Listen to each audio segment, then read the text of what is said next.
And as usual, I'm running late, but I'm usually not as late as we are this morning. So it is 8:37. Calvary Chapel, Robert Begat, are you here? Step forward, my friend. We will start our meeting with prayer. I will ask you to stand as you are able. Good morning. Microphone is yours, sir. Thank you. You did give me a 25-minute limit, so here we go. And as we come, just some of us having to change our shirts and our pants due to spillage today, or, our grandkids or whatnot. We come to give an invocation, and, this is asking for assistance from someone higher than us. So if you would be inclined, please bow your head with me. Our Father in heaven, holy is your name. We thank you for this body of members that comes now to act on behalf of the people of San Angelo. I thank you personally, not that their authority is from anyone but you, and that it is inherent in their service of this community. They have chosen this somewhat and sometimes inglorious task of public service, Lord, and we thank you for that. And that they would remember that you have appointed, you are watching, and you love them so. Please instill in them a sense of justice to govern rightly amidst so much conflict in our nation, the courage to do what is right and good, and the gift to work in unity, even where there is honest disagreement abounding. I also pray in their personal lives, which is oftentimes greatly affected by the task they have submitted themselves to today, bless them and their families. We pray all these things and agree in Jesus' name, amen. Amen. Let's get a picture.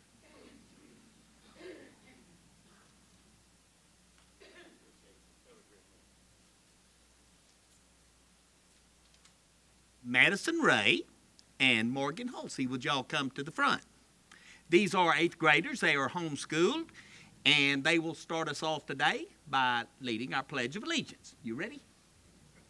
Get us started.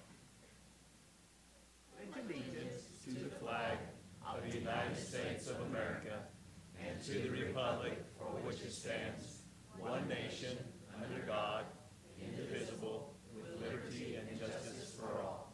And the Texas flag. The Texas flag. I pledge allegiance to thee, Texas, one state, under God, one and indivisible. And I need a picture. Right in the middle. Thank you. Thank you so much.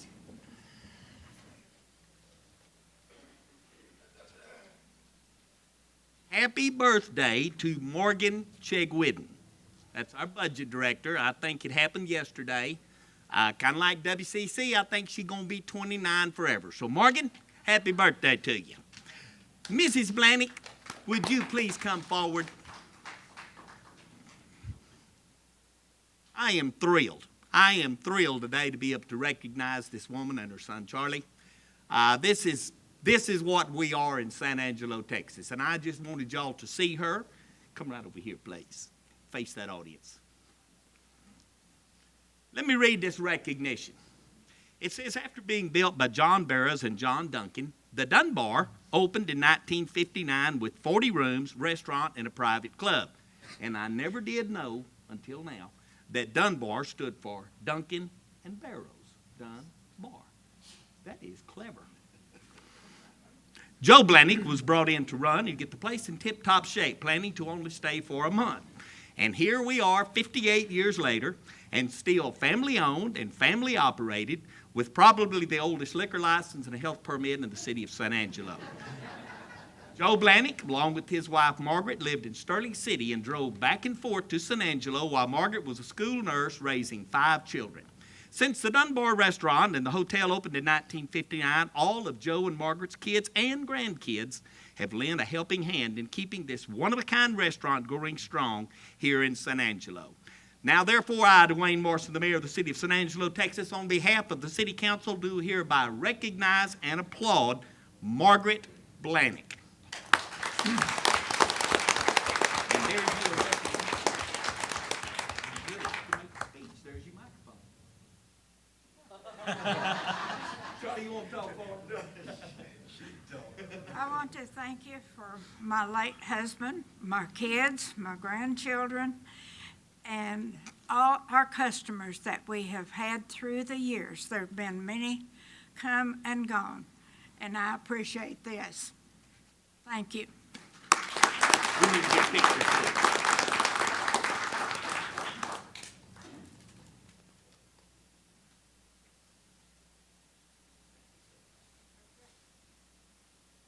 And it is a real pleasure to see people in San Angelo, Texas that do what they do so well for so long. I think this is great. Thank you, ma'am. And now, it's time for our musical talent. I've got Lori J. Thomas, Lori Joe Thomas, and Mark Cullimore, and they will be taking care of our music this morning. Y'all have got about 10 minutes, however many songs you want to work into that. You can get the hook. Get the hook at 10 minutes. Okay, we're going to start off with a song that, well, actually, all these are songs that we've written. This is one of Mark's.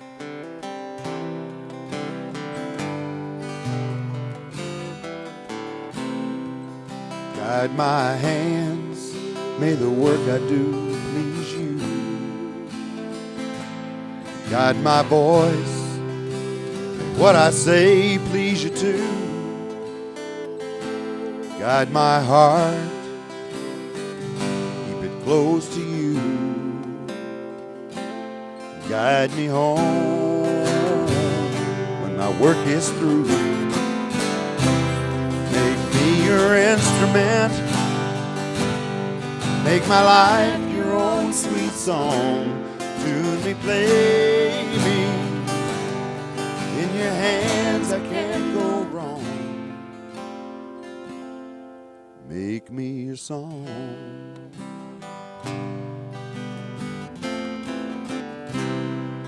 Guide my feet that I might not stray on your path. Lord, help me to stay. Tune my spirit, Lord, keep it close to you. For this song I play for you. Make me your instrument, make my life your own sweet song. Tune me, play me, in your hands I can't go wrong. Make me your song.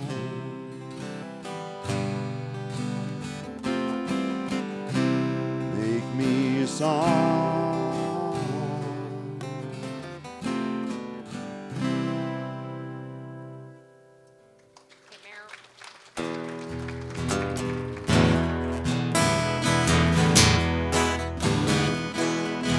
Walk by faith and not by sight. Walk by faith and not by sight.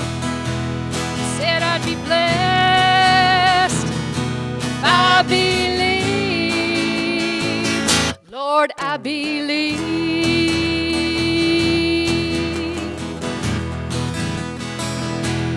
Well, there's more than a mountain needs moving now.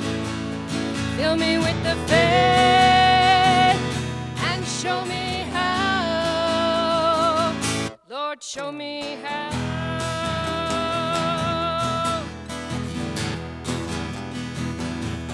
If I had the faith of a little child, I had the faith of a little child. Said I'd be blessed if I believe. Lord, I believe.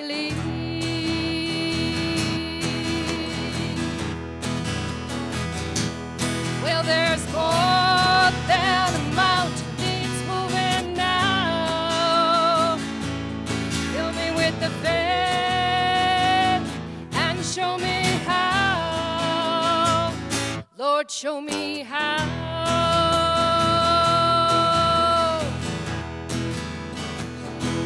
If I had the faith of a mustard seed, if I had the faith of a mustard seed,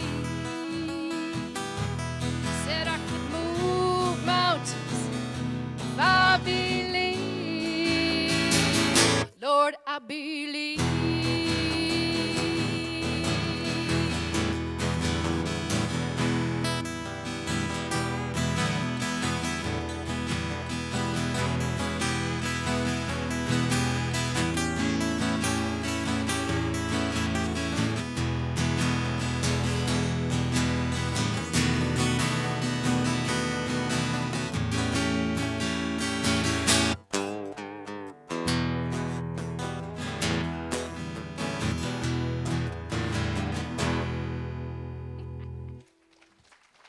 Thank you.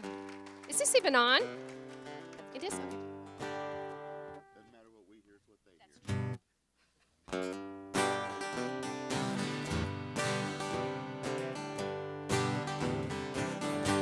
I used to spend some Baptist Sunday mornings singing about the old rugged cross and the rocky pages crept with me.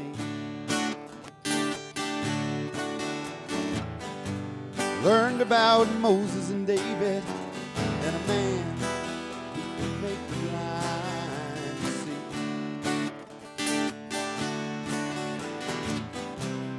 Oh Lord, it's been a long, long stretch of years since they washed me in the water with bread.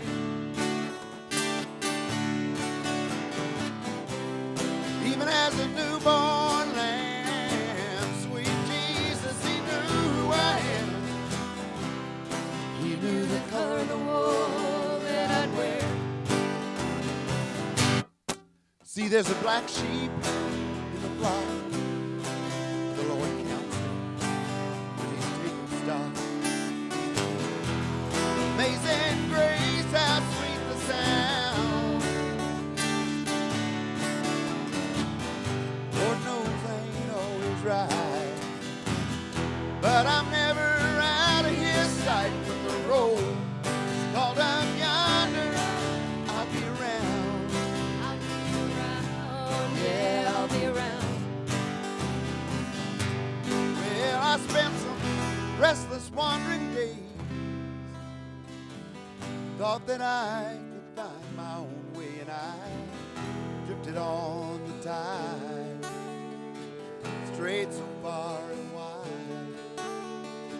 Found myself out there on the edge, back to the wall, toes hanging over the ledge, and I reached out my hand, felt it called by the man from Galilee.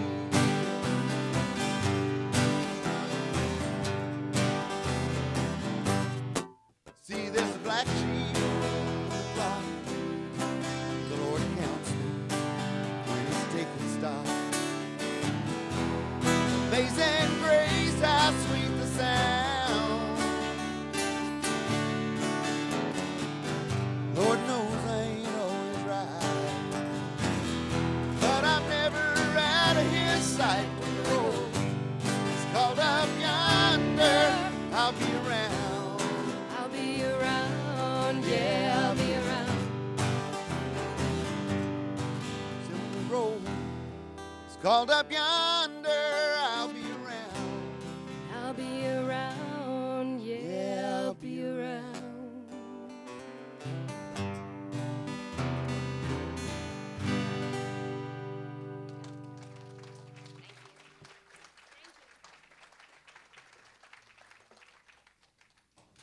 It never amazes me the amount of talent we have in San Angelo, Texas, when it comes to songwriting and singing. Lori and Mark, I thank y'all so very much. It's a real pleasure. Thank you.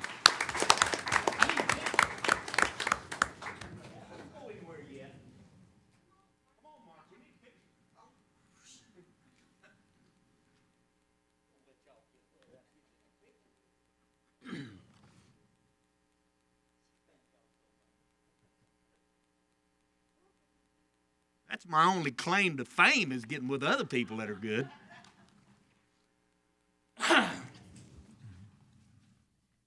Madison Ray and Morgan Holsey and Sarah Beth, would y'all come forward? Y'all thought these girls were just going to do our pledge, but we've got another little deal this morning. They're going to do a dance. Ballet San Angelo has for nearly 34 years brought to our community the artistic expression of dance. Ballet San Angelo has, over its decades of service to the community, staged innumerable performances and encouraged hundreds of students to move in creative and beautiful ways. Ballet San Angelo last summer moved into larger, more functional and aesthetically pleasing spaces within the elegant and impressive San Angelo Performing Arts Center, thus allowing the dance company to greatly expand the number of performances and of offerings to the community, including Pilates, Zumba, yoga, salsa dancing, and a dance for Parkinson's. Ballet San Angelo successfully rebranded itself with a new name that is both a nod to the past and a glimpse into its bright future, and has welcomed Sandra Miller as its new artistic director. Ballet San Angelo on the evenings of May 12 and May 13 will host its Directive Choice event, featuring contemporary and classical new works from experienced choreographers and specially selected students.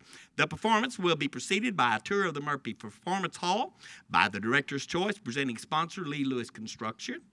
The Director's Choice event will feature artwork created by Angelo State University students and other local artists in the lobby of the Performing Arts Center. Therefore, I, Dwayne Morrison, the mayor of the city of San Angelo, on behalf of the city council, do hereby proclaim May 12 and May 13, 2017 as Director's Choice Days in San Angelo, Texas, and call upon all of the city of San Angelo to support Ballet San Angelo by attending Director's Choice and the ballet's many other efforts to make dance and the performing arts accessible to all in our community.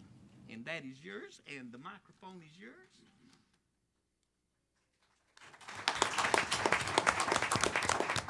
Thank you so much for having us here today. I have brought with me, like I said, Madison and Morgan. They will be presenting an original piece of choreography that has been choreographed by Maddie.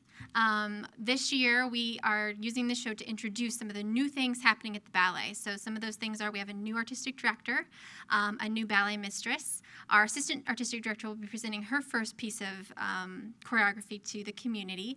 And we've included 6 of our upper-level students. 11 students presented works to a jury, and then 6 of those were chosen to be presented in the show. So they had to pick their music, do their choreography, run the rehearsals, set it on their peers, and then be chosen for this piece. So it'll be a really diverse, exciting show. If you love the Nutcracker but haven't come to anything else that we do, this show's for you. If you're not so into the Nutcracker, this show is really different than that. There's contemporary and classical, so it's something that you should check out. Like he said, we'll have the lobby will be full of artwork from emerging artists, new artists. We're partnering with ASU, and there will be a tour of the City Auditorium, which is being renovated. I just went in the other day. It's looking so beautiful.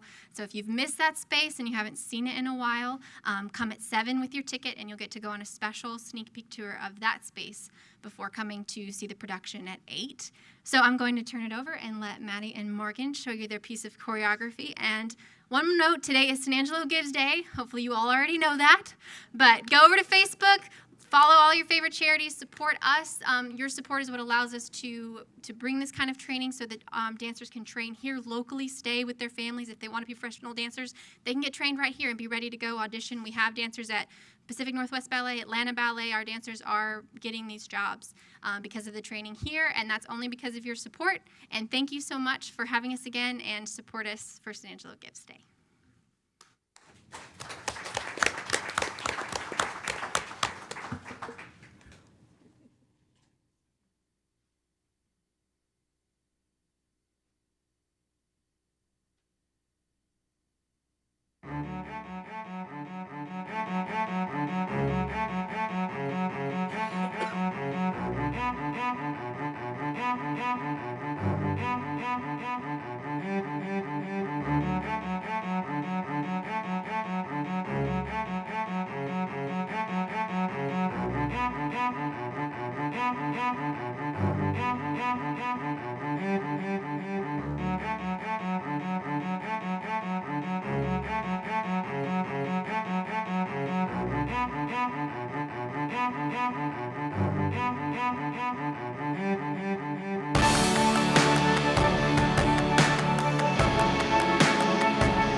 Marty, you and I need to work up a little deal for next meeting. Ain't gonna happen. I'll have to use Brian then. We're going to work up a little deal for next one. Thank y'all so very much. We appreciate you. The talent in San Angelo, Texas. It's amazing. Live design and print shop. Who's here to accept this recognition? Good morning. I remember seeing y'all at the museum not long ago. Good morning. Live Design and Print Shop struck gold at the American Advertising Federation 217 10th District Awards. The downtown San Angelo business won a coveted Gold Addy Award at the regional competition after winning Best of Show, the top award, for the second time at the local Addy Awards. Live Design's winning entry was crafted by Chris Forbes and Christina Lee. The duo handcrafted wedding shower invitations that looked like tiny Japanese robes in keeping with the event's theme of the kimonos encouraged. The design now advances to the National American Advertising Awards in New Orleans in June. Live Design also won a Silver Addy Award at the regional competition for a New Year's Eve wedding celebration invitation that Forbes and Lee designed for Chris's nuptials to her husband, Colin.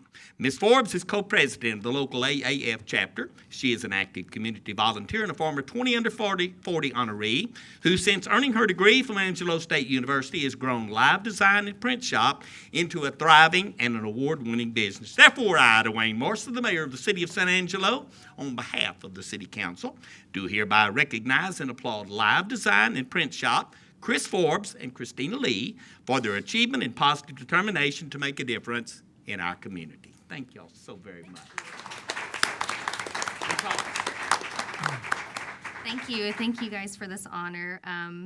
It's been a fun ride. It's good to do designs for people and have them let us do some things. So we'd love to win an award for you.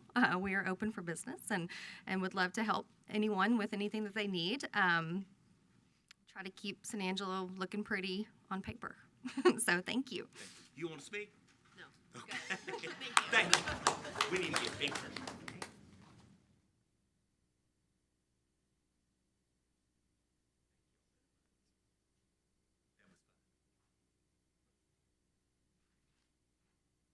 Historic Preservation Month. Bob Bluthart, Brenda Gunner, Dale Velasquez, Downtown San Angelo, Fort Concho, would y'all come forward, please? Hi. Hello, dear. The month of May is National Historic Preservation Month. The National Trust for Historic Preservation established this year's theme, Together We Are Saving Places. Downtown San Angelo, Inc. has been a vital organization promoting the preservation of history, culture, and significant structures in historic downtown San Angelo, and has partnered with Fort Concho, one of the oldest preservation projects of its kind in the nation. The City of San Angelo has supported the efforts of downtown San Angelo in its endeavors, which have fostered economic development, preserved its history through promotional activities, and preserved the integrity of its historic structures and architectural integrity.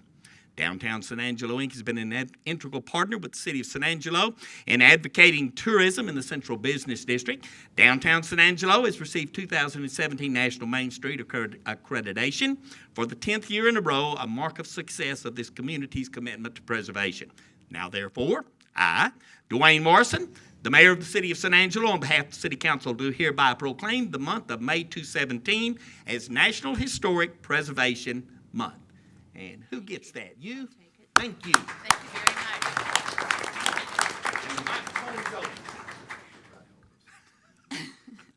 I want to thank the mayor, the city council, the city manager, and all of you folks out there who have continued to give Downtown San Angelo Inc. the support that we need.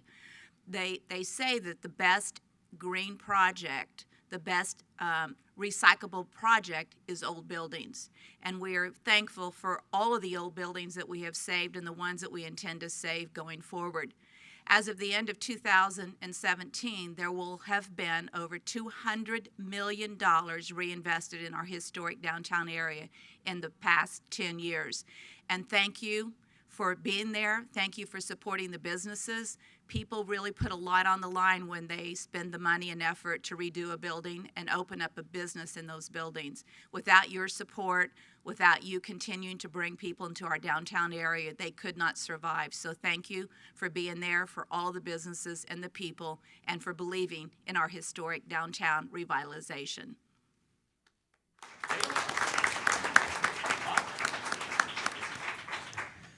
As the steward of one of the oldest sets of buildings in the territory, we like preservation. And I would cordially invite you all to the quarterly meeting of Preservation Texas, which is being held in San Angelo in addition to the Main Street program. This will be on Friday, May 19. We're delighted to work with downtown San Angelo. We appreciate all the efforts north of the river. I'd like to add just that we will be hosting the Main Street program conference here June the 13th through the 16th. That means 93 Main Street cities will be visiting our community to learn about what we've been doing here, and I want to thank all of you for your support. Thank you.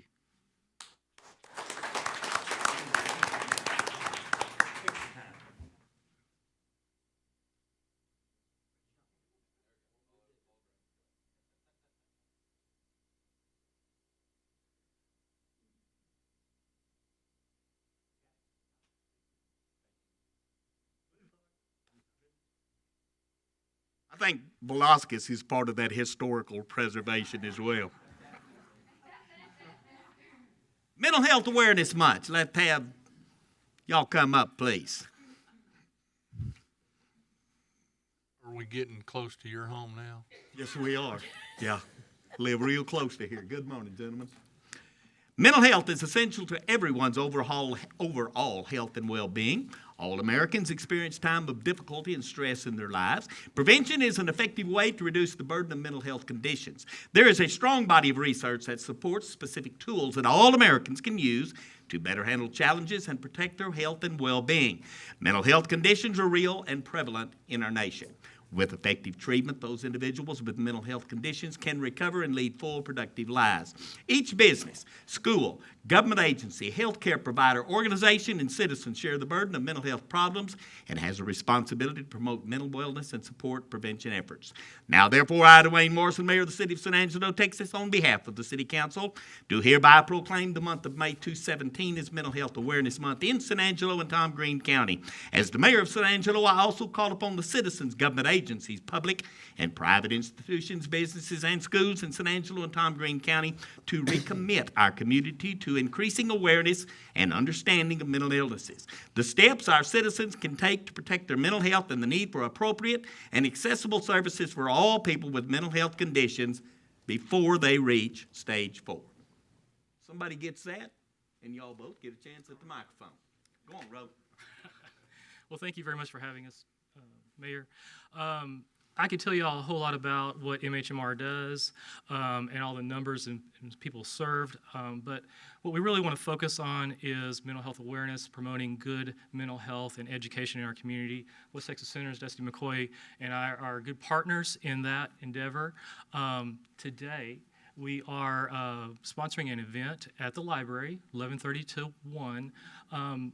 Well-known golf star, or golf, he plays golf now. He was a tennis star in the 1970s, Cliff Ritchie. He has written a new book. His second book first was Acing Depression, and now he has Your Playbook for Acing, for Beating Depression. I can't get that out right. Anyway, he is revealing his book today. He's going to talk about his book. He's going to have some book signings, and Dusty and I are going to be there to offer any types of information on services and supports for mental health, to get the word out about their resources available in our community. Also, it is May 2nd, San Angelo Gives. Both Dusty, West Texas Counseling, and MHMR, we have programs that are not fully supported by the state, or not fully supported by grants. And so I know we're going to be utilizing our San Angelo Clubhouse, which is a member-driven, not patient, but patients are called members, fully integrated and operating a day social plus a work-driven type event or program. So we're trying to build that up in our community. I'm going to let Dusty talk, but thank you very much for this proclamation and for recognizing mental health awareness. Dusty, thank you. West Texas Counseling and Guidance provides, it's a nonprofit counseling center. We've been around San Angelo for 41 years. Last year, we provided over 11,000 sessions for over 2,500 clients, and 41% of those are children. We don't turn anybody away. There's a sliding scale that goes to 0, so we are definitely a huge resource for the community. And we do partner with MHMR and other mental health organizations to work as a team to provide those services. We have a big month this month, San Angelo Gives. We rely heavily on private donations to run the organization and to provide the services. May 22nd, we move into the Cactus Hotel, the 6th floor, and that facility was paid for completely by private donations and private foundations. So we're really proud of that facility, and we can't wait to show it off.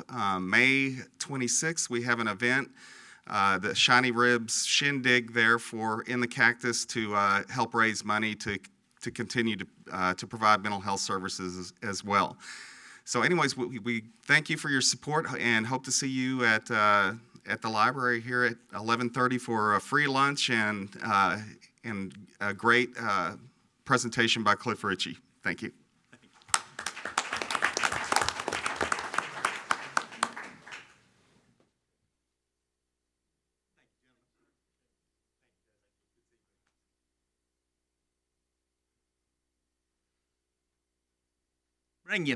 Bring your crew up.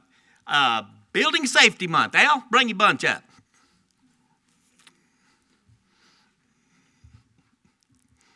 Good morning.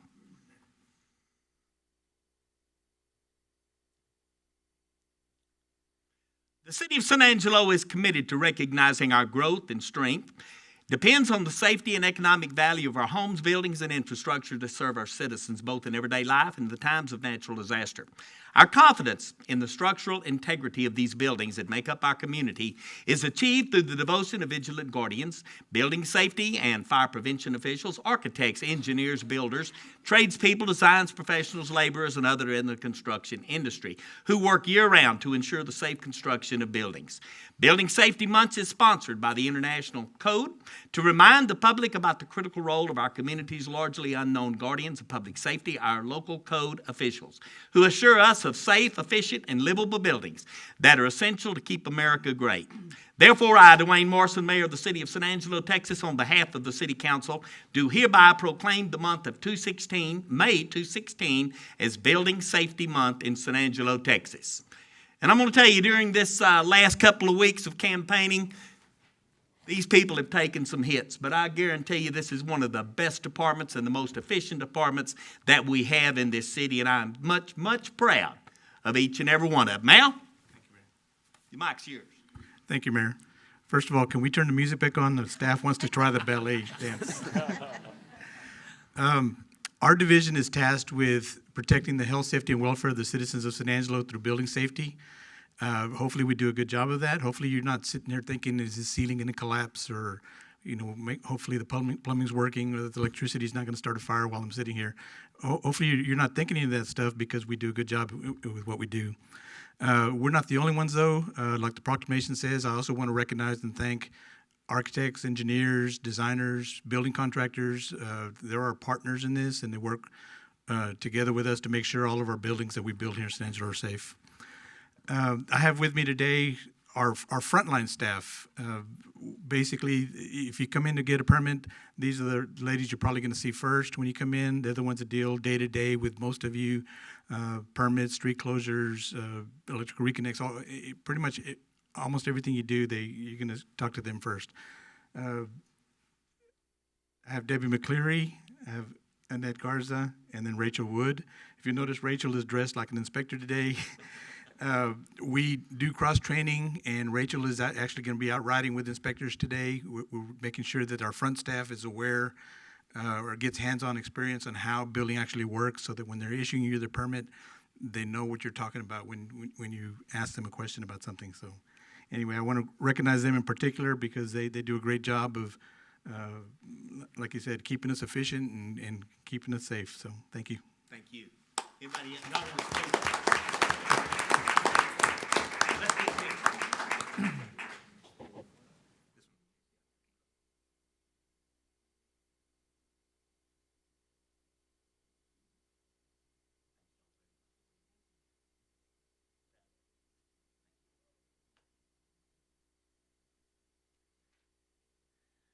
National Travel and Tourism Week. Diane Bays, Vice President, Downtown San Angelo, Downtown, Uptown, Good Times Convention and Visitors Bureau. Good morning. Welcome once again to San Angelo, Texas. The City of San Angelo is committed to recognizing our growth and our strength that depends on the safety and economic value of our homes, buildings, and infrastructure that serves our citizens both in, what about Al, you forgot to take your.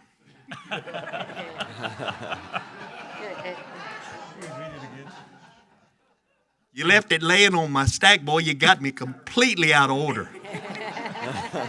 Don't do that to an old man.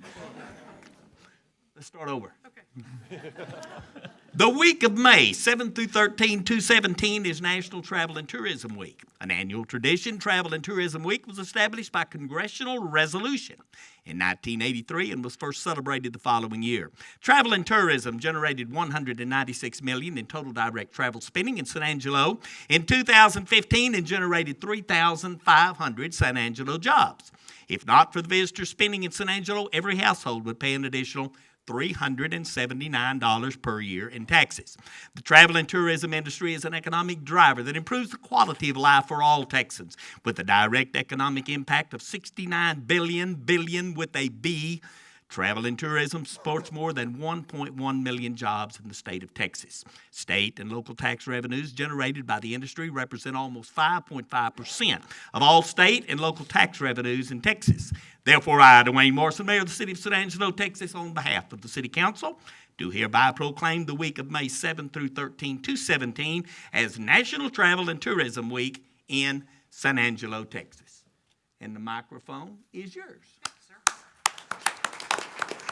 Thank you, Mayor and Council. As we recognize the impact of Travel and Tourism Week, we invite the citizens of San Angelo to be a tourist in your own town. Visit our attractions, shop locally, enjoy the nature all around you, take a mini staycation, and check out our accommodations. When you're out and about, we encourage you to snap shots of everything that there is to see and do in San Angelo and share them on your social media pages. I know you'll tweet and do Facebook and Twitter and Instagram and Pinterest. And when you do that, use the hashtag SanAngelLove. We want to show our love of our community, so we will encourage you to do that. On Tuesday, May 9th, we have a chamber luncheon and the tourism theme. With a tourism theme, Dr. Ray Perryman with the Perryman Group will be joining us to discuss his recent estimates of the economic impact of tourism on San Angelo and Texas.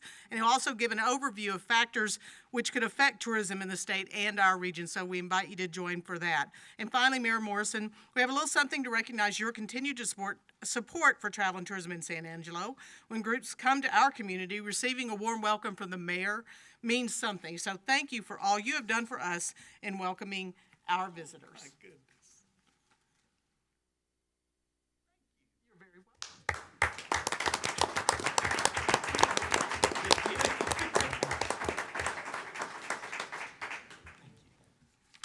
I give you an award and I get one.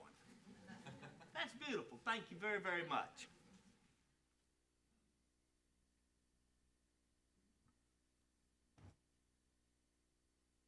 Police Week.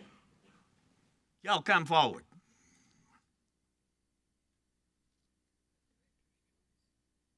It is on us once again, isn't it, Chief? Good to see you guys. In 1962, President John F. Kennedy signed a proclamation which designated May 15 as Peace Officers Memorial Day and the week in which it falls as Police Week. This week is dedicated to pay tribute to those officers who have died in the line of duty, and the San Angelo Police Department will have a number of planned events to honor those who have made the ultimate sacrifice.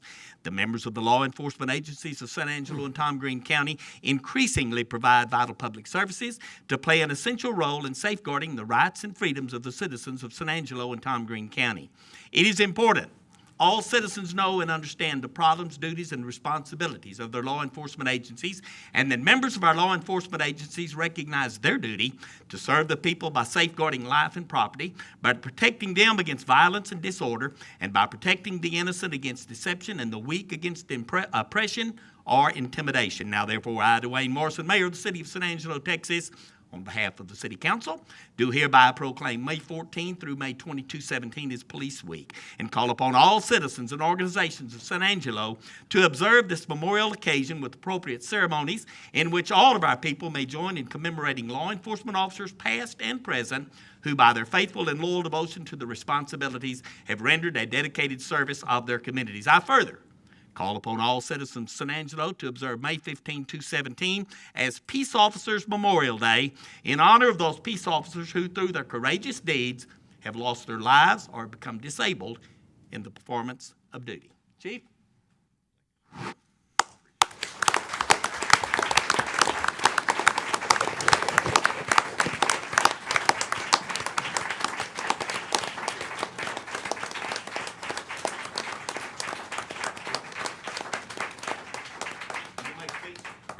Very quick. Thank you, Mayor. Thank you, Council. As the Mayor said, National Police Week signed into law 1961 by JFK, and we continue today. May 15th through the 20th, we will honor and grieve not only the officers that were killed in the line of duty in 2016, but also previous years to include our hometown heroes, Corby Kennedy and Jaime Padron. Not a bragging stat, but Texas leads the nation in officers killed in the line of duty with 22. Nationwide, 144 officers have lost their lives in the line of duty. The two main contributing factors are gunfire and vehicle accidents. We as police chiefs, not only in Texas and nationwide, are taking this seriously. We're taking extra precautions to change our policy, our pursuit policies, more innovative and better equipment, but there's one common denominator we don't control, and that's the general public. I say they're the 1%ers. They have no conscience about taking your life or a police officer's life. We will kick off Police Week Monday at 10 a.m., May the 15th, at the Police Department with a flag-raising ceremony. It is open to the public. I encourage you to come. It'll be a short ceremony of 20 to 30 minutes. We will read the names off that were killed in the line of duty. I ask that you continue to pray for the police officers, their family and friends who lost their lives in the line of duty, that gave the ultimate sacrifice. And more importantly, or just as important, the men and women that wear this uniform today that are fighting that battle. They're riding that thin blue line to separate the difference between evil and peace. Thank you.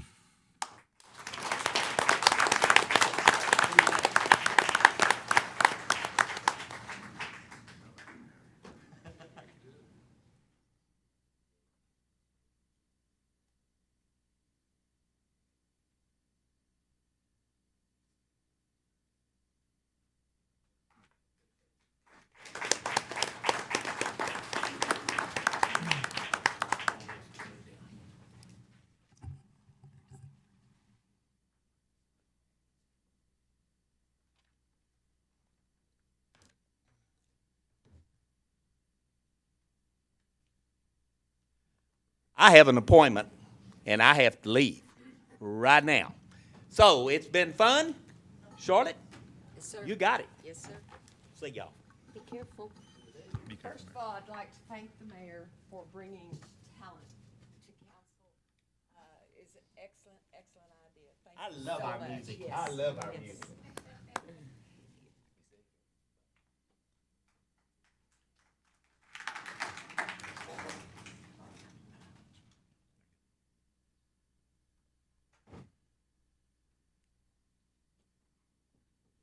My computer.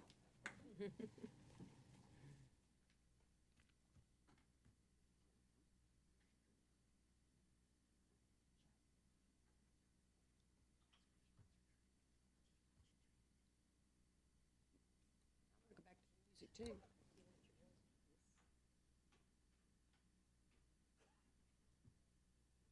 Always does this for me. Before we get started, I would like to ask for Tina Diersky and Morgan Chedwigan to please come forward. And I've asked the city manager for recognition, to read a recognition that is not on the agenda, but we just want to, as we get into this part of the session.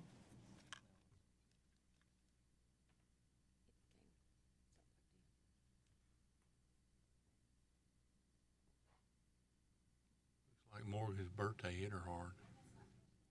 Morgan's not here today because it's her birthday. She didn't have anything on the agenda, so. Okay. Okay. Well, let me just say this very quickly, actually. We recently underwent our rating review from FITS, which is one of the top 3 rating agencies. And I am pleased and proud to announce that we were reaffirmed a AA+ rating, which is the highest rating that a city our size can obtain. So I just wanted to say, actually, thank you to the city council members, to our city staff, our finance department, especially Morgan and Tina, for your commitment to strong fiscal responsibility. So thank you, and really that's what I wanted to make sure that we did, is just make sure that people did realize we were. Okay, thank you, ma'am.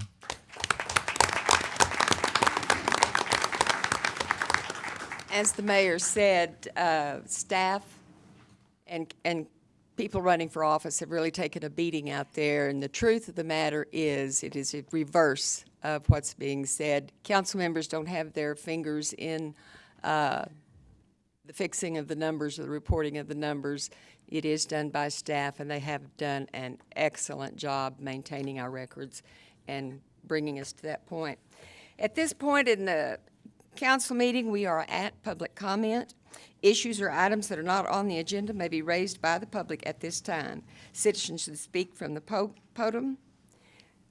Begin by stating the name and limit their remarks to less than 3 minutes. Council members may request that a discussed item be placed on a future agenda. The council takes public comment on all regular agenda items during the discussion of those items. Do we have any public comment out there? Yes, I would like to remind everybody that today is the last day of early voting. So get out there. It's open till 7 p.m. today, and then if you cannot today, this Saturday, of course, is going to be Election Day. And I wanted to encourage everybody that we have seen a really good turnout in the history of mayoral elections. We are 20% up to 2015, just right at it, 19.7% up against 2015's mayoral race. And so congratulations to everybody that's been out there, and then let's push it over the top. Let's get this to be the highest turnout, if we can, this year in the history of San Angelo.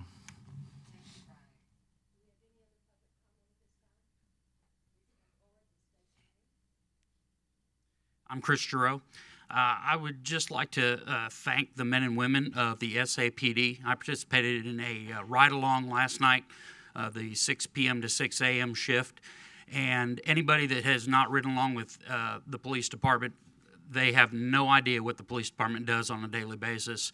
I support them 100%. They do a fantastic job, and what you see on cops is not what's going on out on the streets. It's a tedious, monotonous job. They're in their car for 12 hours a day, and they deserve our support and admiration. So I'd just like to thank SAPD and Chief Carter. Thank you.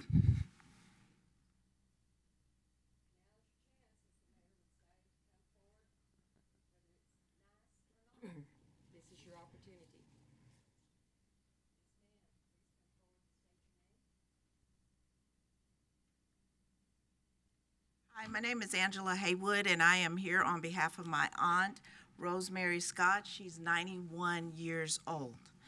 I am here because where we live, and we've been there for the last 47 years, there is an exorbitant amount of noise coming from Hirschfield Steel.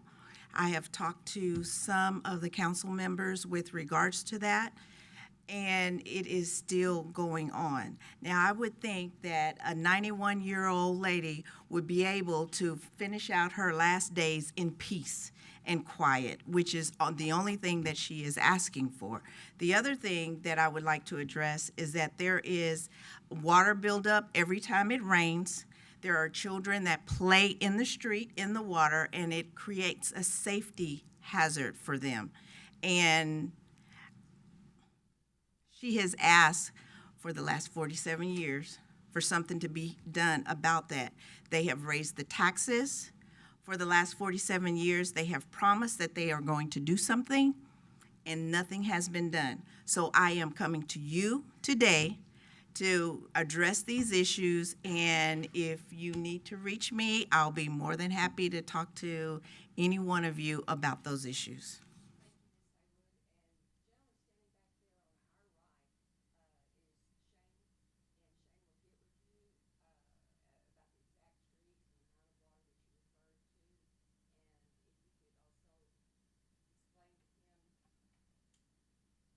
What kind of noise? Equipment noise, party, like noise? Equipment noise coming from Hirschfield Steel, and it's 24/7. Okay, get with Shane and see if he can help you and assist you, and we'll do a follow-up. Angela, did anybody contact you? No, they did not. Code enforcement has been made aware, and as an item that James is working on now. So. Okay, well, I mean, I'm there because I'm her time. her caregiver, and so no one has contacted us. Thank you. Thank you.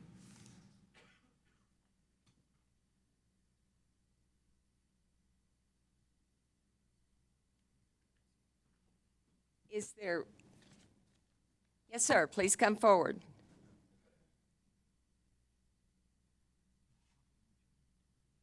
This is my first time. My name is Biff Jones, and I just want to. I didn't participate in the election for police chief last time because I just moved to San Angelo, but I'm a contractor, and I'm out every day on the streets, and I have noticed since he's been elected that there's a lot more patrolling going on, especially around the schools.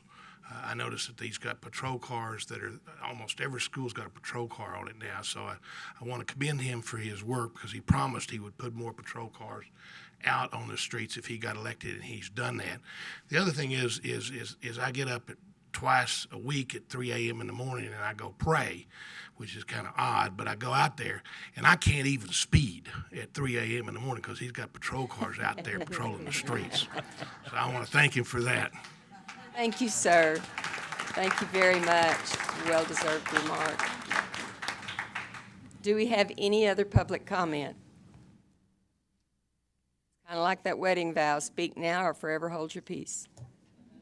Okay.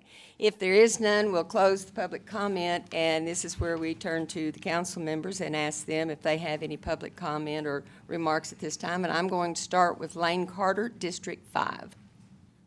Thank you, Charlotte. And first of all, I have comments on a report from Porch to Plains. I have nothing to pull, but first of all, thank you for allowing me the honor to go in your place for the Porch to Plains Board of Directors meeting up in Washington, D.C. It was truly an amazing experience, learning experience, sightseeing experience.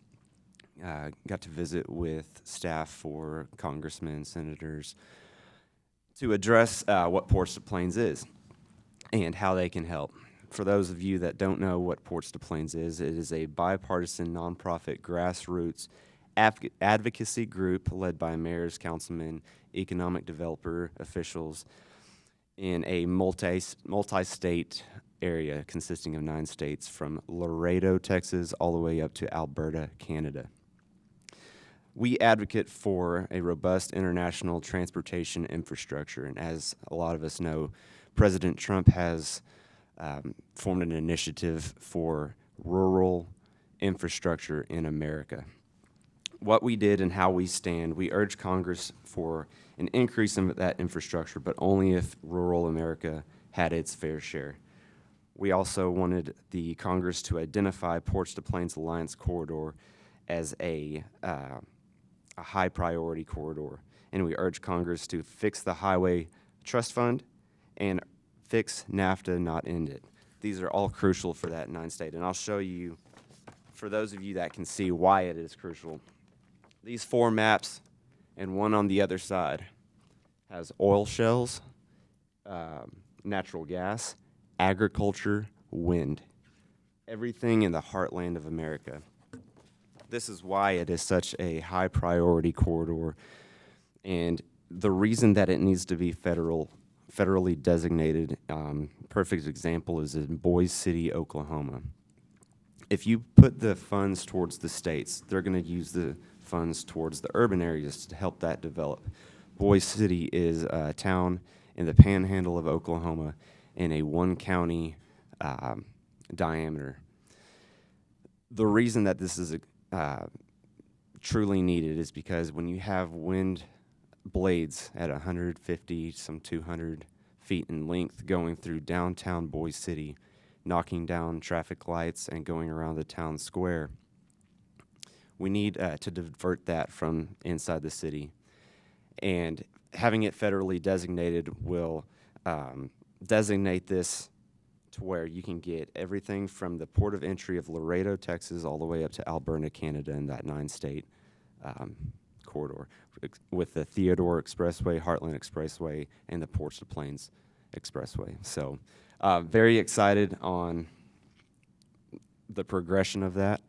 There are a few things that they have said that they need to work on. First of all is getting the health care bill off the table. That should be working on this week. And tax reform, figuring out a way how to pay for this, because it's going to be taking a lot of money. One good thing about the money for it is we can complete this in a fraction of the cost of what the right-of-ways cost for just I-35, to expand I-35.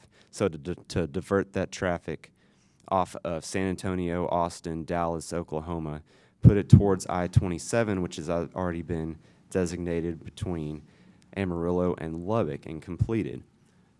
We are 55% complete on this corridor, 45% needed. So we urge Congress to help us out, and we'll get the check on Friday. So. Believe it or not, San Angelo is not urban. It is rural by standards, and fighting for our share of the pie is what Lane has done. Do you have anything else? One thing I told them, that at one point we were deemed the biggest little town in America, and I'll be happy whenever we can say that we're the smallest city in America with an interstate coming through to help our trade, that can help our jobs out, both locally and through that heartland of America. Because if you want to see this map, I can show you on break or later on, but it is truly significant with how much production is right here and all the way up to Canada. Thank you, Lane, and thank you for going in my place. I certainly do appreciate it. Appreciate you for letting me. It was this man right here who thought should be done. Miss Lucy Gonzalez from District 4. Yes, I just want to congratulate the 15 young men that finished their fireman course, and they're going to be joining the San Angelo Fire Department. I attended that graduation, and I just want y'all to know that we're very proud of you and welcome you, and we wish you the best, and may God bless you. I now need to pull item L. Item L.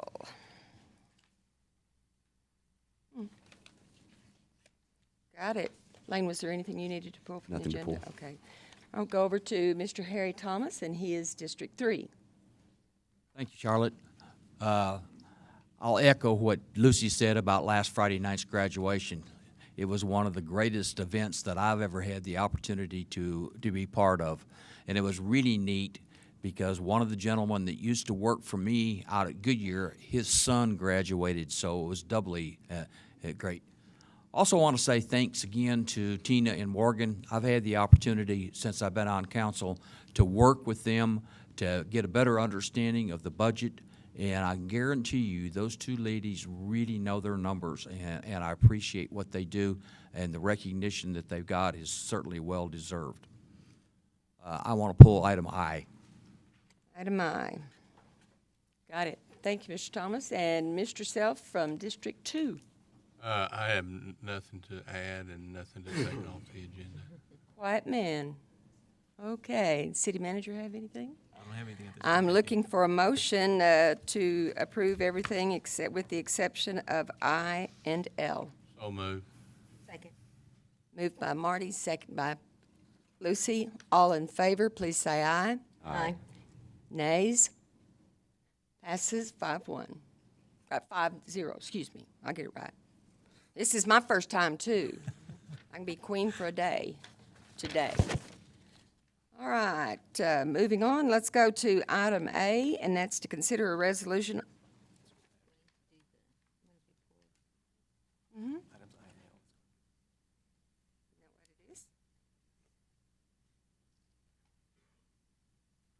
My pronunciation of I came out A. I guess it depends on what part of the South you're from. All right. Item I, consider a resolution authorizing the city manager or designee to execute a temporary non-exclusive sidewalk use license to allow for a modified 248.75 square foot wood-framed metal canopy attached to the existing buildings at 12 and 14 North Chadbourne Street to be located within the public right-of-way of Chadbourne Street. And John James, you're down for that. I thought, there you are. The TV screen was in the way. Okay, Miss Lucy, that's the one that you pulled? No, that's the one that. Excuse me, Harry. John, this property, really, we've done a lot of work with it. We've come to the council several times on this. I guess my question here is, this says temporary canopy. Does this mean that if they meet all the conditions, will they have to come back before council again? No, that's just the wording that we use for that because, you don't know how long it may or may not be there, but once they get it, it will allow it indefinitely unless it's revoked. That basically means the council could, at some point in the future, come back and revoke it, but it doesn't have to be renewed or anything. I move to approve as presented. Second. Have a motion and a second. All in favor, please say aye. Aye. Those against, please say nay. There are no nays, so it's 5-0. Thank you. Okay, the other item on the consent agenda was item L. Get that out. Second reading for case SU 17-02, an ordinance approving request for special use to allow for retail sales and service, industrial service, and wholesale trade in the neighborhood commercial zoning district generally located at the southeast corner of the Houston Hart Expressway Road, Ellis Street, and Montague Avenue on 4.651 acres. Mr. James? Lucy has pulled this item, so I'll let her ask her questions. Actually, I don't have any comment to make. I just wanted to make sure that I am still opposed of the special use, and due to the fact that I have spoken to these people, and they're very much against it. So I will be continuing to be the voice for those people in that neighborhood. Thank you. Remarks noted. I need a motion. Move we approve. Second. Have a motion to approve and a second by Mr. Thomas. All in favor, please say aye. Aye. Aye. Any nays? Nay. We have 4 ayes and 1 nay.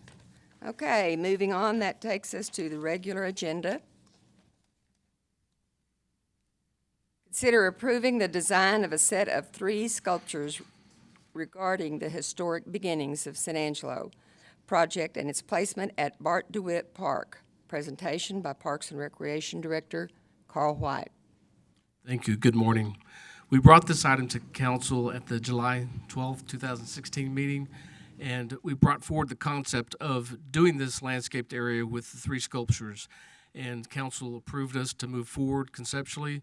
So the committee has done a lot of work, and they selected an artist and a proposed sculptures, and we want to report on that process and seek council's approval to move forward with this. Just a quick orientation. The site is here along the river. This is Oak Street. Concho Avenue is up here. This is the North Concho River. This is the site on the ground, relatively level. It does slope a little bit towards the river.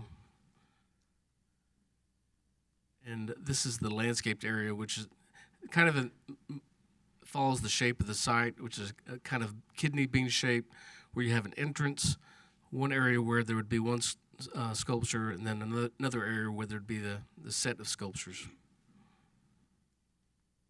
Okay, and Tilly, I don't think there is a soul in San Angelo who doesn't know your name and who you are, but would you please state it for the record? I'm Tilly Chandler. That could either be good or bad, Charlotte. I want to comment on how we chose a sculptor, and you'll hear all about it except who it is. That's going to be announced at a press conference on Thursday at 1:30. Each of you will receive an invitation. It will be at the museum, and the sculptor is flying in to be at that press conference. So it'll be exciting to meet him. We had some hers, but he won it. Howard Taylor, who's had just a little bit of experience, said that he had never seen such an in-depth process of choosing a sculptor. The donor asked for only 2 stipulations. One, that we always consult the humanos about what to do, which we always have for 10 years. Secondly, that we needed to choose an international sculptor, so it would be the best bronzes in West Texas. Well, first we had to figure out who the international sculptors were. We started with about 15. We cut it to 7. The tough thing and the surprising thing is those 7 didn't just want the job, the commission. They passionately wanted to do this project. They were equal in talent. Our second requirement was easy to work with. They were wonderful. It was so tough. I chose not to have a vote. The sculptor committee met for 8 months, and rarely, I don't remember, except for one sickness, of anyone missing a meeting. We have humanos on every committee. Our humanos on the sculptor committee came from Midland and Abilene and didn't miss a meeting. The dedication of our committee, not only sculpture but general, has been amazing. So I invite you to, you'll see the sculptor, to come Thursday at 1:30 at the museum and meet one of the most wonderful, talented sculptors in the country. Thank you. Thank you, Ms. Chandler. And I do know from the past 40 years, if you want a job done, get Chili on it. She'll get it done. Thank you. Any other comments from the audience on this? Any questions from council? I would like my committee that are here to stand briefly. Some of them are older and can't do it too briefly. I thank them for coming, and thank you, council, for your consideration. Thank you. Yes, sir. Please state your name. Cristobal Lujan, or Chris Lujan. I represent the Humano Indian Nation of Texas. On behalf of the Humanos, thank the people of San Angelo. As people know, I did not get to vote, but I know who won, and it's going to be fantastic.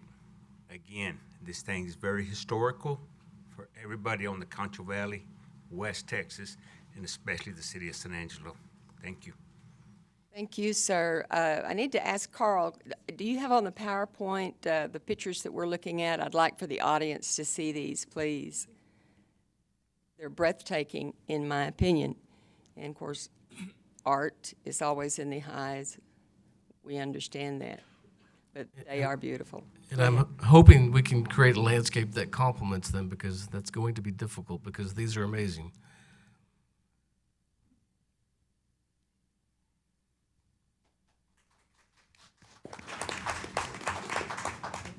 With our wind, oh, wow.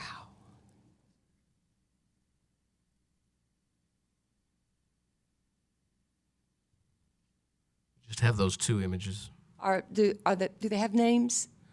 The names of the pieces? The names of the pieces. Yes.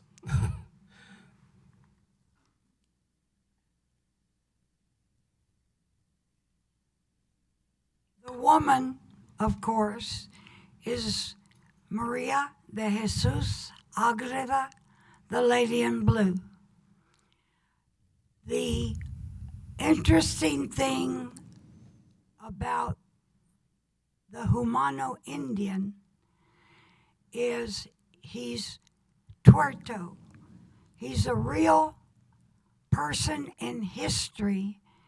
The sculptor chose to use him because that opens up a whole nother educational presentation that we can give the public. And we will have, I don't know what I'm talking about. We're going to have something in the entrance below the rock so it can't be stolen. And when you come in, you scan your cell phone and decide what stories you want to hear. And so they'll be able to hear this man that has been written about. One of the things is that he described during the Spanish Inquisition Maria de Agreda in detail, that she had been here. She described, they nicknamed him Captain Tuerto. He was a great trader from Corpus to Gran Quivira, and he only had one eye, and she described his features, his eye, minus the eye, everything about him. This helped substantiate Maria's story of the great West Texas. They're absolutely beautiful, and we'll get the photographs that we have, our picture depictions, over to Brian, and I encourage any of you in the audience during the break who would like to look at them, because it's complete with the landscaping around them, which does the statues, I think, more justice than what we have on the display there. Carl told me that I had to mention that the landscaping was not going to be like that because bluebonnets only bloom 3 weeks. So there will be some change, but the city staff, I cannot say enough about Daniel and Rick and Carl and how wonderful they have been to work with and how much expertise they have given us. Thank you, Ms. Tilley, for those comments. It's appreciated very much. Do we have any other comments?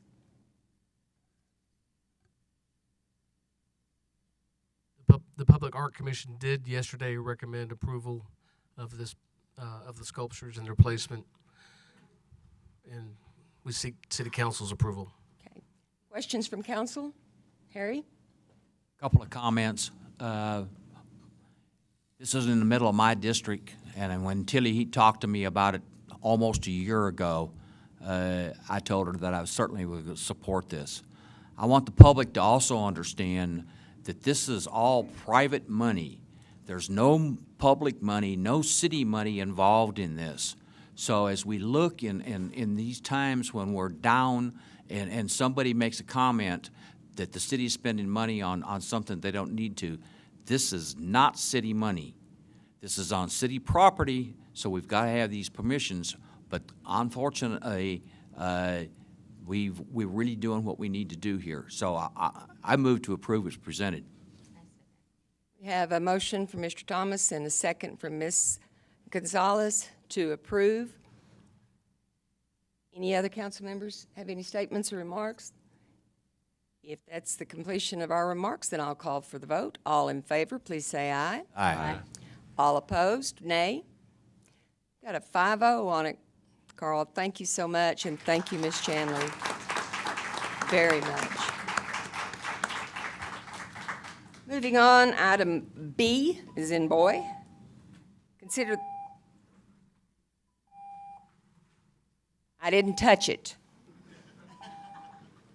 Technology and I do not get along, but I didn't touch it. Daniel did. Maybe we should take a break. Okay, let's take a quick 5-10 minute break and we'll be right back. Stay tuned.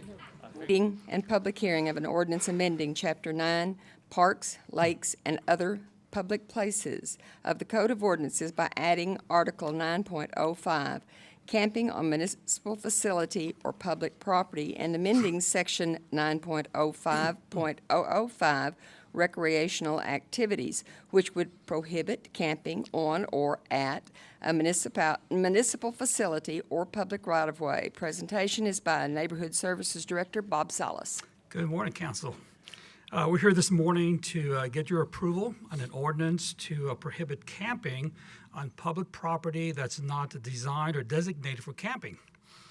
There have been numerous complaints about tent cities popping up under bridges across the town. However, the city can't take any action to manage the issue without the legal authority, which we don't have right now. Unfortunately, this type of activity causes and creates unsanitary, unsafe, and unhealthy conditions. So staff is recommending amending the ordinance, which will prohibit camping in, upon, or at a municipal facility, in, upon, or at a public right-of-way, which includes sidewalks, streets, alleys, highways, culverts, or any other property. Of course, there are exceptions, such as campgrounds, or with the permission of the owner, which in this case would be the feds, state, county, or the city. I want to show you some pictures to show you the typical condition of these ad hoc campsites, and you'll quickly see why we want to discontinue this type of activity.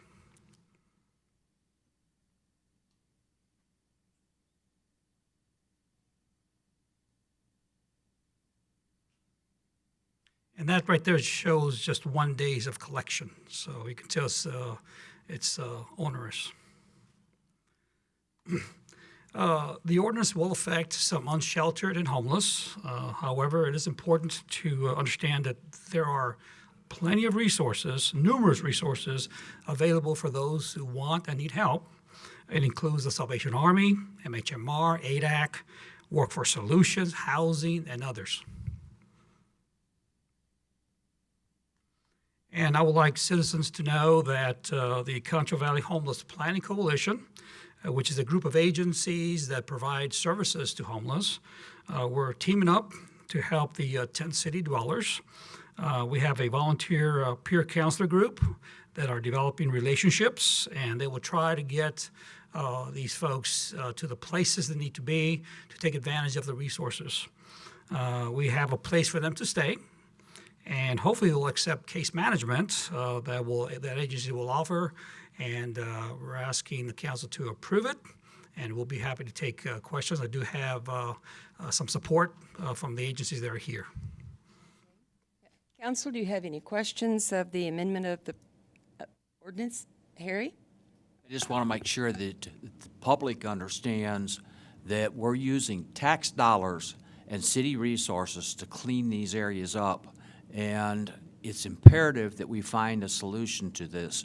And I applaud the city staff for bringing this forward, this ordinance. And I certainly Move to approve as presented. Any other comments? Go ahead. Lucy? Bob, how many people are we talking about now? I know the last time we discussed it, there was 19. Has it grown since then? It does fluctuate, and perhaps Chief Carter has a better number. I believe it goes from 20 to 30. And at any given day, you'll have a different number. Now, do they have any idea that this is coming?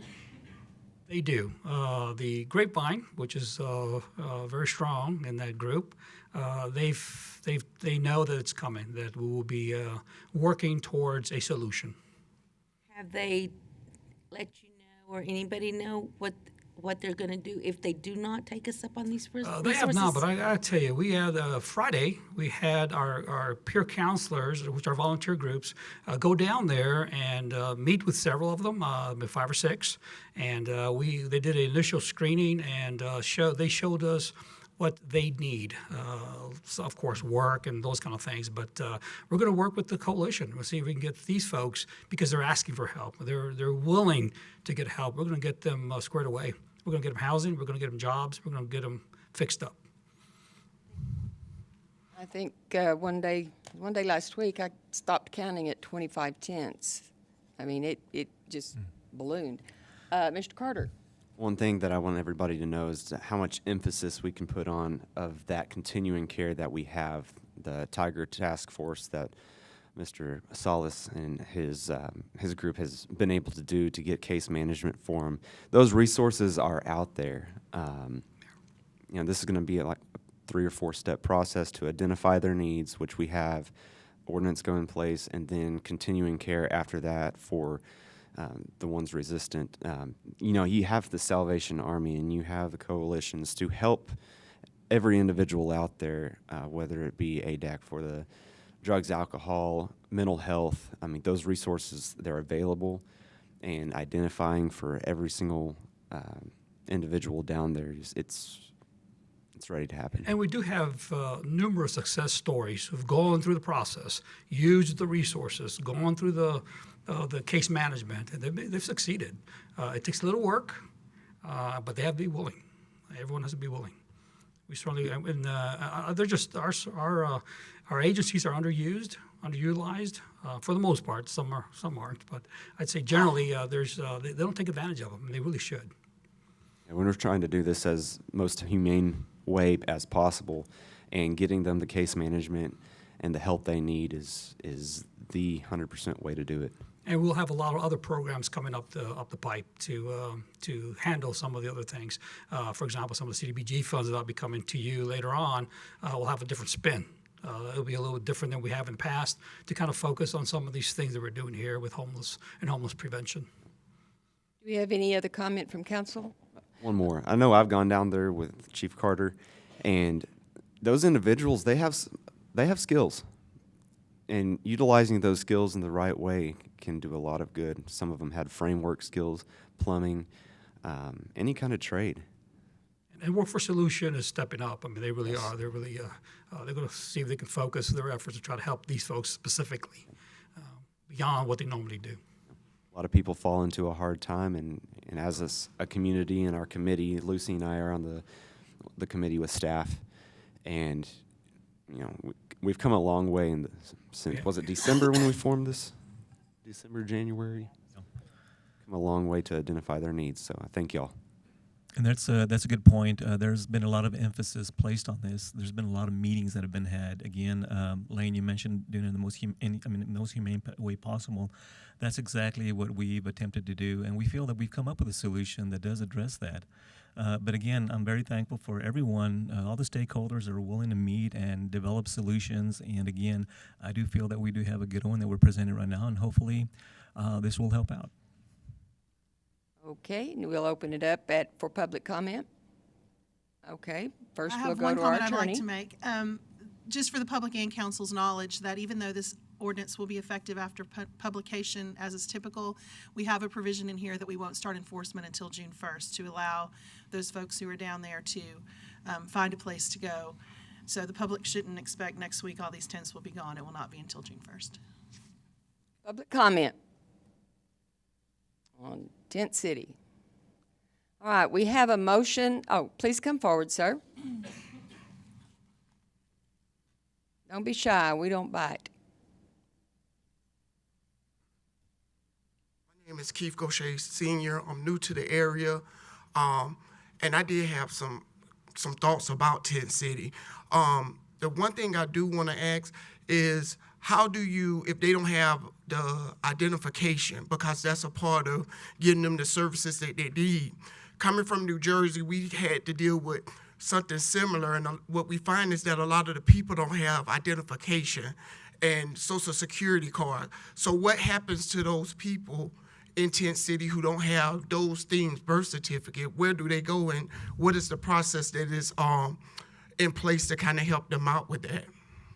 Maybe we need the chief. Actually, I can address that also, Okay, because we did City have a Manager discussion can. about that. Salvation Army does allow for, and of course, individuals who come in, and they do. That's one of the primary things they do initially, is to get that identification. As long as that they're showing that they're working toward that, some of them may have some issues as far as obtaining that because of maybe of a previous citations or something that needed to be addressed. Salvation Army is there to work with those individuals. I think that I believe that what I remember was that there was an individual there that took actually months to actually get their ID finally. But as long as they're working toward that, Salvation Army was fine with them continue to shelter there because they saw that they were still basically under case management and working on that. Okay. Just one more question, if you don't mind. And with, I guess it's like an olive branch approach. I hear you saying June 1st, they're going to be kind of moving from down there. If that's the case, where if you're extending the olive branch to them to June 1st, and some of them might be hesitant to move, what happens to them then? Again, I know that on our part, that's what those peer groups are doing at this point, is that they are going down there and they are being made aware that there's going to be a timeline, or the June 1st date that they'll be required to be out of there. But that's what the peer groups are there for, is to work directly with them to establish those relationships with those individuals and and guide them toward those groups that can help them out. And what we mean by case management, for those people that are listening right now and aren't sure, all we're asking for is those individuals that perhaps are jobless or are actually under case management looking for a job. You may have an individual that has issues that need to be addressed through MHMR. We ask that is one of those case managements, that they're addressing that as well. But again, those peer groups is the reason why we wanted to make sure that we had peer groups, because we want to establish relationships with the individuals down there. And that's exactly what we're doing right now, and working with them to make sure that they feel comfortable in going with the different groups, the different organizations that are there to help them. Okay. That's all I have. Thank you, sir. Any other questions, comments from the public on this subject? There being none, okay. Come forward, please, and state your name.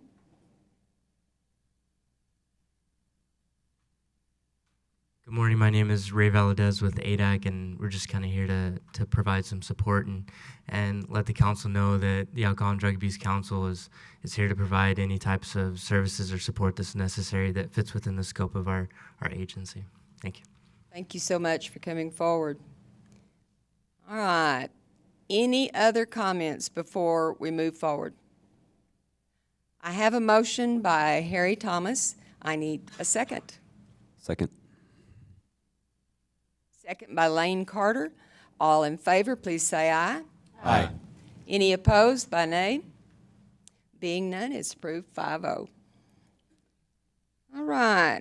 Item C, second reading and consider adopting an ordinance amending Chapter 7, Health and Sanitation, Section 7.05.006, prohibition of smoking in indoor sports arena, and 7.05.008, where smoking non-regulated, where smoking not regulated. Presentation by Parks Director Carl White. Yes, we're back. Staff is not staff is not recommending any changes to the proposed ordinance that we brought to council at the last meeting.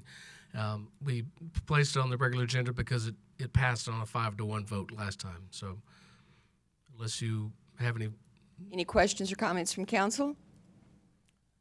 Move to approve as presented. Second. Any comments from the public? There being, oh, he's just, okay. There being none, I'll call for the vote. All in favor, please say so by aye. Aye. Any opposed by nay? It approves 5-0. Moving on. Item D, as in Don.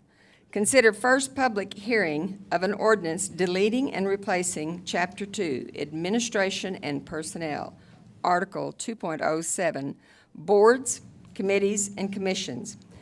Division 15, Museum Board of the Code of Ordinances. Presentation by Fort Concho Manager Robert Bluehart. Good morning, Colonel. Morning, Council. I think in the trade they call this a housekeeping issue. Over the years, we've been blessed with good board members, but in reading the ordinance recently, we noticed there really is nothing listed, either for the qualifications or even for the age. In theory, a fourth grader, who probably some days has more sense than I, could be on the Fort Concho Museum Board. So the board reviewed this and came up with some changes to the ordinance for your review. Second issue concerns the status of the Army commander at Goodfellow, which Council approved 10 years ago or so to be an automatic member of the board due to our close relationship with the U.S. Army and with Goodfellow. There have been some issues recently that may cause that Army commander, whoever he or she may be, not to be able to fully serve. So we thought at the same time that the board would put in there another option that the Army commander could serve or appoint someone in his or her stead, and this would take care of us for the foreseeable future. Stand ready if you have any questions. Makes sense to me. Just a housekeeping issue. Do we have any questions from council? Move to approve as presented. Second. Motion has been made by Harry, second by Mr. Lane, to move forward. We have public comment on this issue. There being none, I'll call for the vote. All in favor, please say aye. Aye. Any opposed by nay? Passes 5-0. Thank you. Thank you. All right, item D. Excuse me, E. I was looking right at it and said D. Okay, consider first public hearing of an ordinance amending Chapter 10, Traffic Controls, Article 10.01, General Provisions. Section 10.01.019, Commercial Vehicles Prohibited from Using Certain Streets of the Code of Ordinances, adding North Browning Street between Colwell Street and Hughes Street between North Pope Street and North Browning Street, Hillside Drive, and Gun Club Road. Presentation is by our Traffic Operations Superintendent, Ryan Ward. Welcome. Good morning, Council. I did bring a presentation for this one if anybody needs to see kind of the areas we're discussing. I know a lot of you guys are familiar with the lake area, which is the last two, which is Hillside Drive and Gun Club Road. But we had a couple citizens that were concerned there at Browning. Basically, that little piece of the road was platted at 20 foot wide. So what's been happening is a lot of truck traffic over the last probably several years. There's a construction company back there with no access to their property except through that area. So they're making some wrong turns and ending up back there North Browning and Hughes. So to help kind of keep those trucks and those commercial vehicles out of that small one block area, we've basically tried to eliminate that by amending this ordinance for that. Let's see if I've got this is the section that I'm kind of talking about here. You can see the red area. It's moved a little bit from the image, but you can get the view there. It's basically that one block there at Hughes from Pope, and then basically the North Browning piece is from Colwell North. And that section is the section I'm talking about that's platted very narrow. And trucks sometimes make a turn and don't realize they don't need to be taking that track and have a difficult time getting out of there. So this is really some more house cleaning for that one. This is an area that I know probably everybody is familiar with. There's a lot of people that walk this road. A lot of curves, a lot of vertical changes out there. So we're looking out for really pedestrians and trying to keep those commercial vehicles out of this area. They would have a difficulty making a lot of those turns. That doesn't restrict, people that have to deliver or trash trucks or things like that, but it does allow for keeping those commercial vehicles out of that area. I move to approve as presented. Have a motion to move to approve as presented. Do we have any other questions from council? Mr. Carter? Second. I'll second Oh, it. second? I have a comment. Mr. Self. Since I'm relatively a short-termer now, we received some calls about Edmond, and I know Edmond's a main artillery, however you say that word, but would you get with my replacement and y'all take a look to see if there's something we could possibly do? They get a lot of tractor trailers driving there evidently after midnight in the wee hours of the morning, and it's disturbing people. So if y'all would get with him and see if there's something we could possibly do, or may have to live with it, but Yeah, I know that's a pretty major thoroughfare as it changes, kind of going through there, Glenna, and changes to Edmond, and I think it's 29th as you go further, but yeah, that's probably a pretty good thoroughfare, so. if y'all could just get with my replacement and talk to him about that, I'd appreciate it. Trucks going south on 87 cut off right there to cut around to keep from having to go all the way down to the loop. And I have seen the trucks. It's very dark, and they're very fast and very big. So we'll ask the city manager to follow up on that one. Any other questions about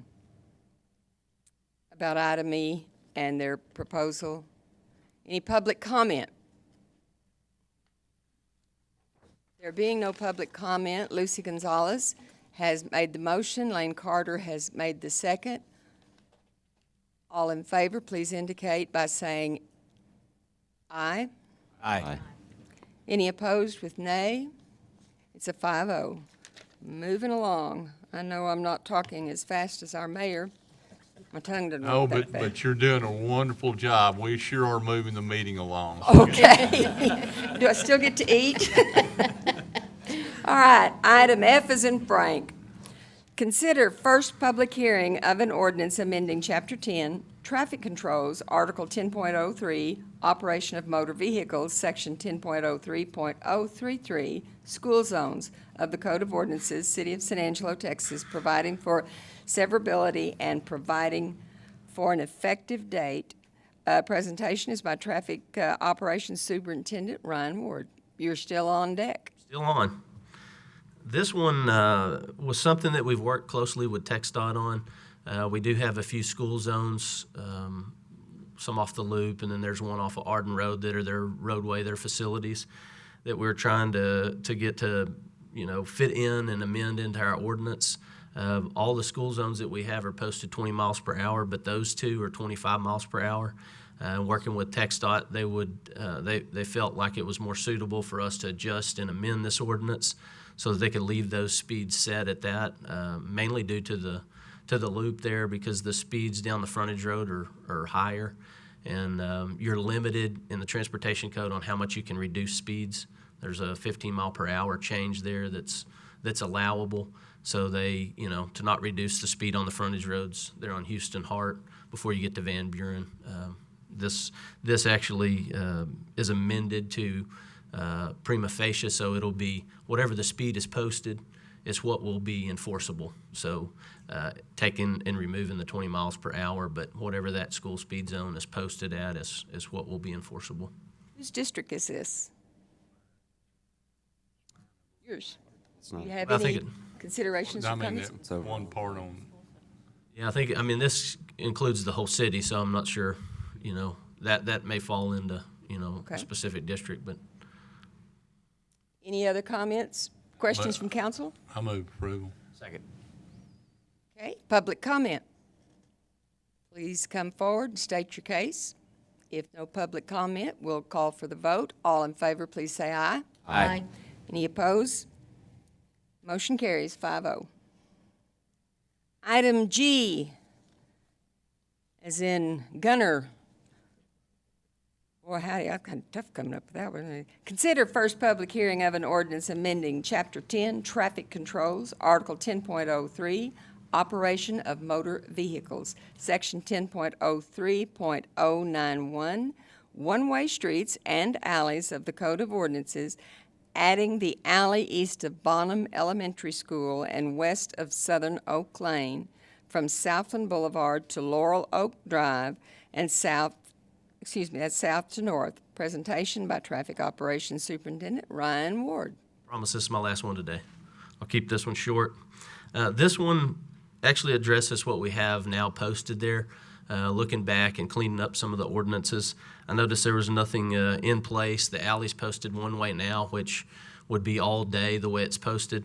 So we were wanting to address this with amending the alley basically to I guess that would be the east side of Bonham Elementary from Southland to Laurel Oak, and this would be a south to north direction of travel for the one-way. We were out there doing some sign cleanup in this area and noticed that. So this is something that is ongoing now. A lot of the parents drop their kids off on this side. As you can see from the image, the school has a parking lot off of the alley, which that's their only access. So the way we would like to address this by amending the ordinance is set this from 7 to 4 on school days, leaving it one way during those hours, and that way it's not affecting those residents that have alley access to their houses throughout the rest of the week, after those hours and on weekends. So. Well, I can tell you for a fact, this is my district, and the residents, their biggest complaint is they want the one-way enforced. Right. They prefer it, they like it. Most of them don't come out on Southland, which is down at the bottom. They do come out on Laurel Oak, and Laurel Oak, it causes a tremendous amount of traffic, which I've complained about in the past and has asked Shane to do a study for either speed bumps or where we can direct this traffic some other way, because by going that one way down the alley, the only place they can go is either on further down to the alley, which is two-way back there, but Laurel Oak receives a lot of traffic and congestion, in my opinion. It didn't meet warrants for speed bumps or anything else, and I grumbled and bumbled, but it didn't change anything. Shane's just unmovable.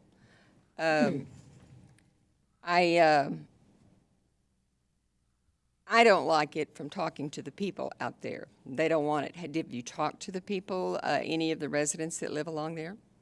I have not discussed this with the residents. Did meet with SAISD to make sure that this was something they still would like to have as far as accessibility, and met with the principals, some of the higher administration folks.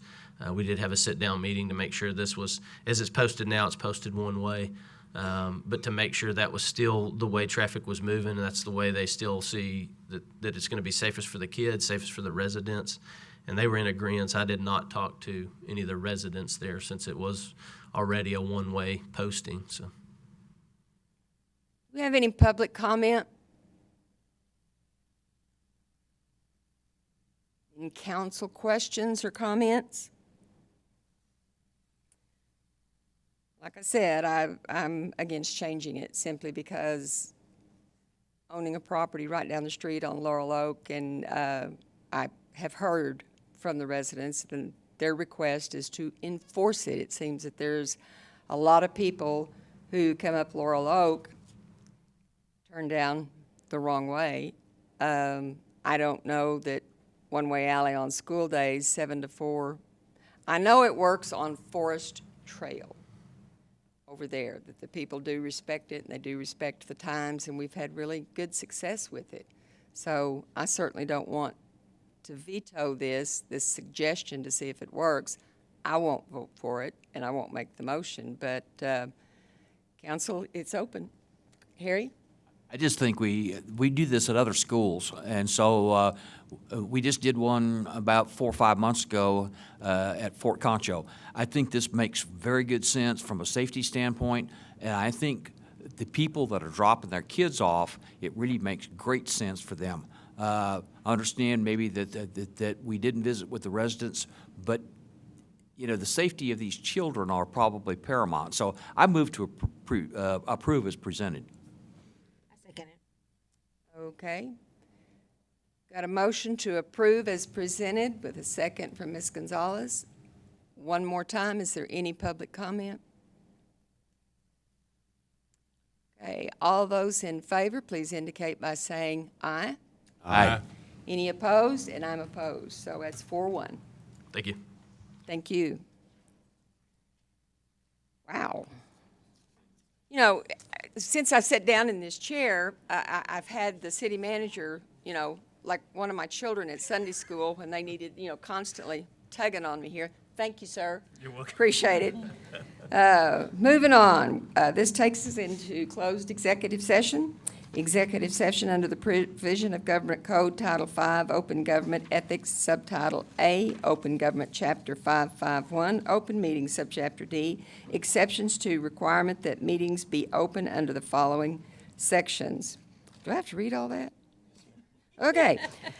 A, Section 551.071, 1A, consult with attorney when the governmental body seeks the advice of its attorney about pending or contemplated litigation regarding 1, the 2013 seal coating program contract, 2, Templeton Construction, Inc., 3, Allsay, Inc., 4, City of San Angelo versus Spillman Technologies, Inc., Section B as in boy, 551.072, deliberations about real property regarding 1, 703 South Chadbourne, 2, property located on river frontage. 30 minutes. 30 minutes? That's it?